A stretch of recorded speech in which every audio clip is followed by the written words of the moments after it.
യേശുക്രിസ്തുവിന്റെ പരിശുദ്ധമായ നാമത്തിൽ എല്ലാ പ്രിയപ്പെട്ടവർക്കും മോർണിംഗ് പുതിയൊരു പ്രഭാത വചന ധ്യാനത്തിലേക്ക് സ്വാഗതം. കഴിഞ്ഞ ദിവസം നമുക്ക് വളരെ അനുഗ്രഹിക്കപ്പെട്ട ആത്മീക വചന സിദ്ധിയിലൂടെ കടന്നു പോകാൻ തക്കോണം ദൈവം നമ്മെ സഹായിച്ചല്ലോ.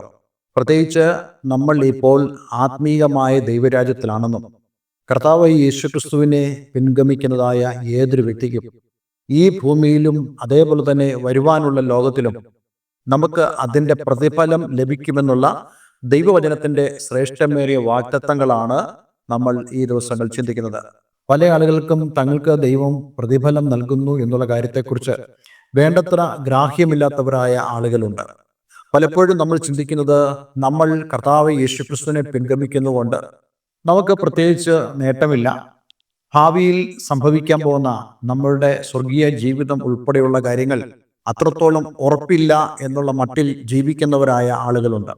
എന്നാൽ കർത്താവ് യേശുക്രിസ്തുവിനെ നമ്മൾ വിശ്വസിക്കുകയും യേശുക്രിസ്തുവിനെ അനുഭവിച്ചറിയുകയും യേശുക്രിസ്തു നമ്മുടെ ജീവിതത്തിൽ ഉണ്ടെന്ന് വിശ്വസിക്കുകയും അതേപോലെ തന്നെ കർത്താവ് യേശുക്രിസ്തുവിനാൽ നമുക്ക് വാഗ്ദത്തം ചെയ്യപ്പെട്ട നമ്മുടെ ഭാവി ജീവിതം വളരെയധികം സുവ്യക്തമാണെന്നും മനസ്സിലാക്കുന്ന ഒരു വ്യക്തിക്ക് ഈ ഭൂമിയിലെ തങ്ങളുടെ ആത്മീയ ജീവിതം ഏറ്റവും ഭംഗിയായിട്ടും അതേപോലെ തന്നെ നമുക്ക് വളരെ വിജയപ്രദമായിട്ടും പൂർത്തീകരിക്കുവാൻ സാധിക്കും.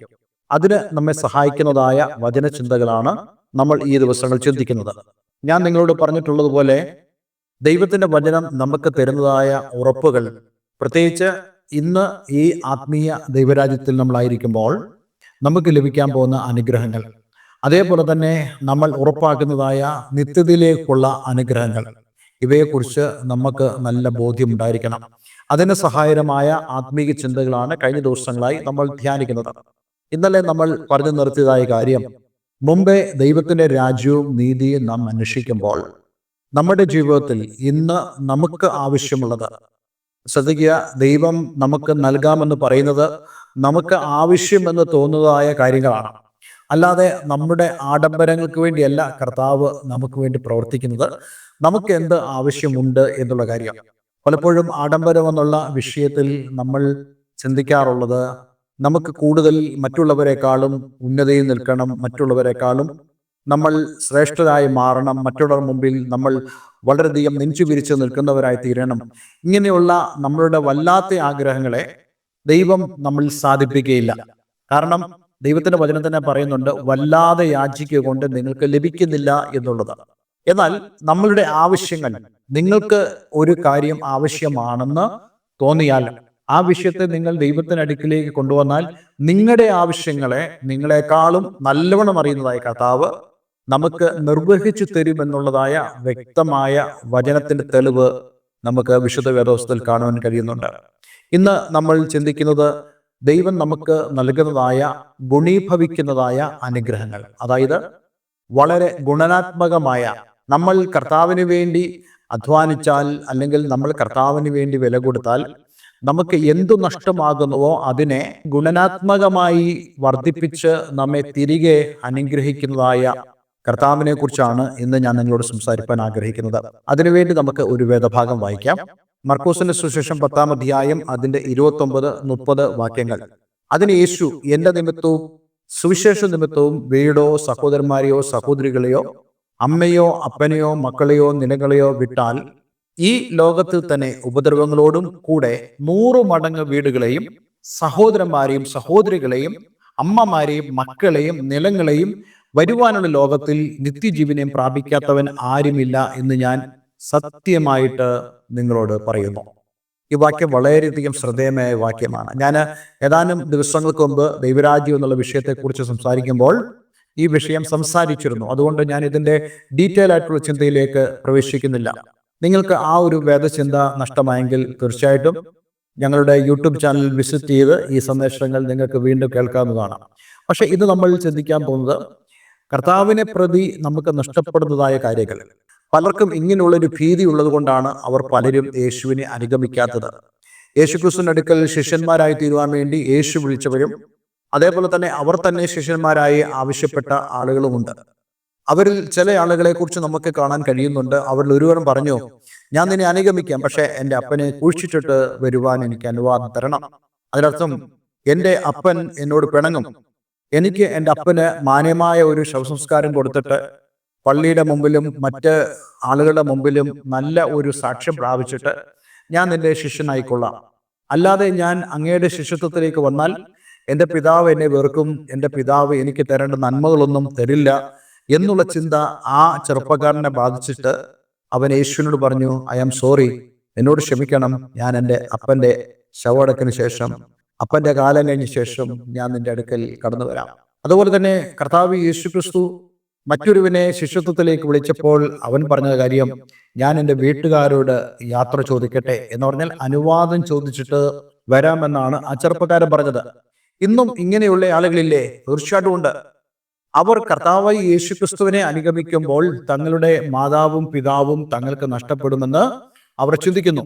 അതേപോലെ തന്നെ തങ്ങളുടെ ബന്ധുക്കൾ, തങ്ങളുടെ ചാർച്ചക്കാർ, തങ്ങളുടെ അയൽവക്കം, തങ്ങളുടെ നാട്ടുകാർ അവർക്ക് നഷ്ടപ്പെടുമെന്ന് അവർ ചിന്തിക്കുന്നു. എന്നാൽ കർത്താവ് യേശുക്രിസ്തു എന്താ പറയുന്നത്? യേശുക്രിസ്തുവിന് വ്യക്തമായി അറിയാം, ദൈവരാജ്യ നിമിത്തം മാതാപിതാക്കളും അതേപോലെ തന്നെ സഹോദരങ്ങളും മക്കളും സഹോദരങ്ങളും നാട്ടുകാരും ഒക്കെ നഷ്ടപ്പെടുന്നതായ ഒരു അവസ്ഥ ഉണ്ടാകുമെന്ന് യേശുവിന് അറിയാം. അതുകൊണ്ട് തന്നെയാണ് യേശു ഇവിടെ പറയുന്നത്, നിങ്ങൾക്ക് എൻ്റെ നാമനിമിത്തം, സുവിശേഷ നിമിത്തം വീടോ സഹോദരന്മാരെയോ. വീട് എന്ന് പറയുമ്പോൾ പലർക്കും വീടും സമ്പത്തും അവർക്കുള്ള ധനവും അവകാശങ്ങളും നഷ്ടപ്പെടുന്നതായ സാഹചര്യങ്ങൾ വരെ കടന്നു വരാറുണ്ട്. ചില ആളുകൾ അങ്ങനെയുള്ള അവസരത്തിൽ അവർ മിണ്ടാതിരിക്കും, സുവിശേഷം കേട്ടെങ്കിലും അവർ കുറച്ചുകൂടെ കഴിയട്ടെ, കാര്യങ്ങളൊക്കെ ഒന്ന് തെളിയട്ടെ എന്നുള്ള മട്ടിൽ ഇരിക്കാറുണ്ട്. പക്ഷെ കർത്താവ് അതിനെക്കുറിച്ചുമാണ് ഇവിടെ സംസാരിക്കുന്നത്. നിങ്ങൾക്ക് വീടോ സഹോദരന്മാരെയോ സഹോദരികളെയോ അമ്മയോ അപ്പനെയോ മക്കളെയോ നിലങ്ങളെയോ വിട്ടാൽ, അതിനർത്ഥം നിങ്ങൾക്ക് ഭൗതികമായ ജോലി പോലും വിട്ടാൽ ഞാൻ നിങ്ങൾക്ക് എന്തു തരും? ഈ ലോകത്തിൽ തന്നെ. അതിനർത്ഥം സ്വർഗത്തിൽ മാത്രമല്ല നിങ്ങൾക്ക് പ്രതിഫലമുള്ളത്, നിങ്ങൾക്ക് ഈ ലോകത്തിൽ തന്നെ പ്രതിഫലം ലഭിക്കുമെന്നുള്ള യേശുവിന്റെ വാക്തത്വം നമുക്ക് ഇവിടെ കാണാൻ കഴിയുന്നുണ്ട്. എന്നാൽ ചില ആളുകൾ പഠിപ്പിക്കുന്നത് ഈ ലോകത്തിലല്ല പ്രതിഫലം, വരുന്ന ലോകത്തിൽ, അതായത് സ്വർഗത്തിൽ ചെല്ലുമ്പോഴാണ് പ്രതിഫലം എന്നുള്ളത്. സ്വർഗത്തിലും നമുക്ക് പ്രതിഫലമുണ്ട്, അതേപോലെ തന്നെ ഈ ലോകത്തിലും നമുക്ക് പ്രതിഫലം ലഭിക്കുമെന്നുള്ളതാണ് ഇവിടെ യേശു പറയുന്നത്. ഇനിയും നമ്മൾ എല്ലാവരും തന്നെ മറച്ചു വയ്ക്കാൻ ആഗ്രഹിക്കുന്ന ഒരു വാക്ക് അവിടെ ഉണ്ട്. ഈ ലോകത്തിൽ തന്നെ ഉപദ്രവങ്ങളോടും കൂടെ 100 മടങ്ങ് വീടുകളെയും സഹോദരന്മാരെയും സഹോദരികളെയും അമ്മമാരെയും മക്കളെയും നിലങ്ങളെയും വരുവാനുള്ള ലോകത്തിൽ നിത്യജീവനം പ്രാപിക്കാത്തവൻ ആരുമില്ല എന്ന് സത്യമായിട്ട് നിങ്ങളോട് പറയുന്നു. നമ്മൾ ഒരുപക്ഷെ ചിന്തിക്കും, ഇവിടെ ഉപദ്രവങ്ങൾ നേടേണ്ട കാര്യമില്ലായിരുന്നു എന്നല്ലേ. എന്നാൽ കർത്താവ് ഇതൊന്നും മറച്ചു വയ്ക്കുന്നതായ കർത്താവല്ല. വളരെ വ്യക്തമായി കർത്താവ് യേശുക്രിസ്തു തന്റെ ശിഷ്യന്മാരോട് പറഞ്ഞില്ലേ, ലോകത്തിൽ നിങ്ങൾക്ക് കഷ്ടമുണ്ട് എന്നുള്ളത്. അതേപോലെ തന്നെ ഇവിടെ കർത്താവ് ഇപ്രകാരം അപ്പനെയോ അമ്മയോ സഹോദരങ്ങളെയോ വീടോ ഒക്കെ വിട്ടവരായ ആളുകളോട് പറയുന്നു, നിങ്ങൾ എന്നെ അനുഗമിച്ചാൽ നിങ്ങൾക്ക് ഉപദ്രവങ്ങൾ ഉണ്ടാകും, കഷ്ടത ഉണ്ടാകും. യേശുക്രിസ്തുവിന്റെ നാമം പ്രതി നിങ്ങൾ ഉപദ്രവിക്കപ്പെടുന്നതായ സാഹചര്യങ്ങൾ കടന്നു വരും. നമ്മുടെ ഇന്നത്തെ ഇന്ത്യയുടെ സാഹചര്യത്തിൽ നമ്മൾ ഓരോരുത്തരും മനസ്സിലാക്കണം, നമ്മൾ സഹിക്കുന്നതായ അല്ലെങ്കിൽ ഫേസ് ചെയ്യുന്ന ഉപദ്രവങ്ങൾ എന്ന് പറയുന്നത് കേവലം ഒരു ഗവൺമെന്റിനെ പഴിച്ചാരി നമുക്കതിനെ ന്യായീകരിക്കാം എന്നുള്ളതല്ല. മറിച്ച് കർത്താവ് യേശുക്രിസ്തു ഇന്നേക്ക് 2000 കൊല്ലങ്ങൾക്ക് മുമ്പ് തന്നെ ആത്മീയ ദൈവരാജ്യത്തിന്റെ സ്ഥാപന വേളയിൽ യേശു പറയുന്നു, നിങ്ങൾക്ക് ലോകത്തിൽ ഉപദ്രവങ്ങൾ ഉണ്ടാകും. അതുകൊണ്ട് ഈ ഉപദ്രവങ്ങളൊന്നും കുറയാൻ പോകുന്നില്ല. മുമ്പോട്ട് കടന്നു വരുമ്പോൾ ഉപദ്രവങ്ങൾ കൂടുകയുള്ളൂ. പക്ഷേ ഈ ഉപദ്രവങ്ങളോടൊപ്പം തന്നെ നിങ്ങൾക്ക് 100 മടങ്ങ് വീടുകളെയും, അതായത് നിങ്ങൾക്ക് വീട് നഷ്ടപ്പെട്ടിട്ടുണ്ടെങ്കിൽ നിങ്ങളെ പാർപ്പിക്കുവാൻ കഴിയുന്നതായ അനേക ഭവനങ്ങളെ ദൈവം ഒരുക്കും. അതേപോലെ തന്നെ നിങ്ങളുടെ സഹോദരങ്ങളെ പോലെയുള്ള സഹോദരങ്ങളെ ദൈവം നിങ്ങൾക്ക് വേണ്ടി നൽകും. നിങ്ങളുടെ അമ്മയും നിങ്ങളുടെ അപ്പനെയും പോലെ നിങ്ങളെ സ്നേഹിക്കാൻ കഴിയുന്ന മാതാപിതാക്കളെ ദൈവം നിങ്ങൾക്ക് തരും എന്ന് മാത്രമല്ല, നിങ്ങൾക്ക് നിലങ്ങളെ തരും എന്ന് പറഞ്ഞാൽ നിങ്ങൾക്ക് വരുമാന മാർഗത്തിനുള്ള സാഹചര്യങ്ങളെയും ദൈവം നിങ്ങൾക്കായി ഒരുക്കി തരും. അതേപോലെ തന്നെ നിത്യജീവനെയും, അതായത് വരുവാനുള്ള ലോകത്തിൽ നിങ്ങൾക്ക് ജീവിപ്പാനുള്ള നിത്യജീവനെയും കർത്താവ് നമുക്ക് നൽകും എന്നുള്ളതാണ് ഇവിടെ ദൈവരാജ്യത്തിന്റെ അനുഗ്രഹമായി കർത്താവ് യേശുക്രിസ്തു പറയുന്നത്. ഞാൻ നിങ്ങളോട് ചോദിക്കട്ടെ, ഇതൊരു വലിയ അനുഗ്രഹമല്ലേ?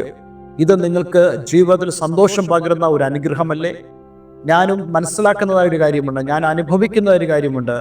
എത്ര മാതാപിതാക്കളാണെങ്കിലും, എത്ര സഹോദരന്മാരാണെങ്കിലും, എത്ര നമുക്ക് ജോലി തരുന്ന ആളുകളാണെങ്കിലും, സുശിക്ഷിത പ്രതി നമ്മെ തള്ളിക്കളഞ്ഞാലും നമ്മെ ആ ഒരു വിഷമത്തിലേക്കോ നിരാശയിലേക്കോ കൊണ്ടെത്തിക്കാത്ത വിധം ദൈവം നമുക്ക് വേണ്ടി കരുതുന്നു എന്നുള്ള കാര്യം നമ്മളാരും മറന്നു പോകരുത്.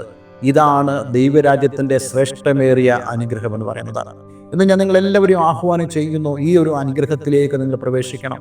കർത്താവ് യേശു ക്രിസ്തുവിനെ നിങ്ങളുടെ ഉള്ളിൽ ഹൃദയത്തിൽ രക്ഷകനും കർത്താവും ദൈവമായി സ്വീകരിക്കുമ്പോൾ നിങ്ങൾക്ക് കാണാൻ കഴിയുന്നതായ, അല്ലെങ്കിൽ നിങ്ങൾ സാധ്യതയുണ്ടെന്ന് കരുതുന്നതായ പ്രതികൂലങ്ങൾ, അവ നിങ്ങളെ ഒന്നും ചെയ്യില്ല എന്ന് മാത്രമല്ല, ആ പ്രതികൂലങ്ങൾ നിമിത്തം നിങ്ങൾക്കുണ്ടാകുന്ന നഷ്ടങ്ങളെ ദൈവം ഈ ലോകത്ത് 100 മടങ്ങായി, അതായത് മുമ്പുള്ളതിനേക്കാളും നിങ്ങൾക്ക് സ്നേഹം തരുന്നതായ, മുമ്പുള്ളതിനേക്കാളും നിങ്ങളോട് സഹകരിക്കുന്ന, മുമ്പുള്ളതിനേക്കാളും നിങ്ങളോട് ബന്ധുതയുള്ളതായ ആളുകളെ ദൈവം നിങ്ങൾക്ക് വേണ്ടി എഴുന്നേൽപ്പിക്കും.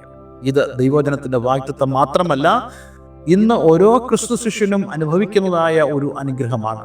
നിങ്ങൾക്കും ഈ അനുഗ്രഹം ലഭ്യമാണ്. അതുകൊണ്ട് ഈ അനുഗ്രഹത്തിനായി നമുക്ക് ദൈവത്തിലേക്ക് കടന്നു വരാം. ഒരു നിമിഷം നമുക്ക് പ്രാർത്ഥിക്കാം.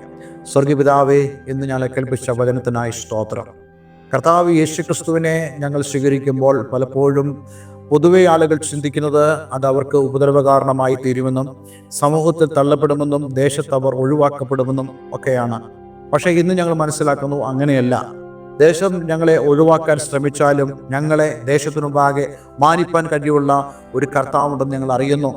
കർത്താവെ, ഞങ്ങൾ വിശ്വസിക്കുന്നു നീ ഞങ്ങൾക്ക് വേണ്ടി പ്രവർത്തിക്കുമെന്നുള്ളത്, നിന്റെ നാമം ഞങ്ങൾക്ക് വേണ്ടി പ്രവർത്തിക്കുമെന്നുള്ളത്. കർത്താവെ, ഞങ്ങളിവിടെ വായിച്ചതുപോലെ ഞങ്ങൾക്ക് 100 മടങ്ങ് മാതാപിതാക്കളെയും സഹോദരങ്ങളെയും വീടുകളെയും നിലങ്ങളെയും തന്ന് ഞങ്ങളെ അനുഗ്രഹിപ്പാൻ ശക്തനായ ഒരു കർത്താവിനെയാണ് ഞങ്ങൾ സേവിക്കുന്നത്. ഇനി വചനം കേട്ട ഏവരെ ഞാൻ യേശുവിൻ്റെ നാമത്തിൽ അനുഗ്രഹിക്കുന്നു. പ്രാർത്ഥന കേട്ടതിന് നന്ദി. യേശു ക്രിസ്തുവിൻ നാമത്തിൽ തന്നെ. ആമേൻ, ആമേൻ. ഇന്നത്തെ വചനം നിങ്ങളുടെ ജീവിതത്തിൽ വലിയ അനുഗ്രഹത്തിന് കാരണമായി തീർന്നു എന്ന് ഞാൻ വിശ്വസിക്കുന്നു. ദയവായി ഈ സ്ക്രീനിൽ കാണുന്ന ഫോൺ നമ്പറുകളിൽ ഞങ്ങളെ വിളിക്കുക. Have A nice day. God bless you.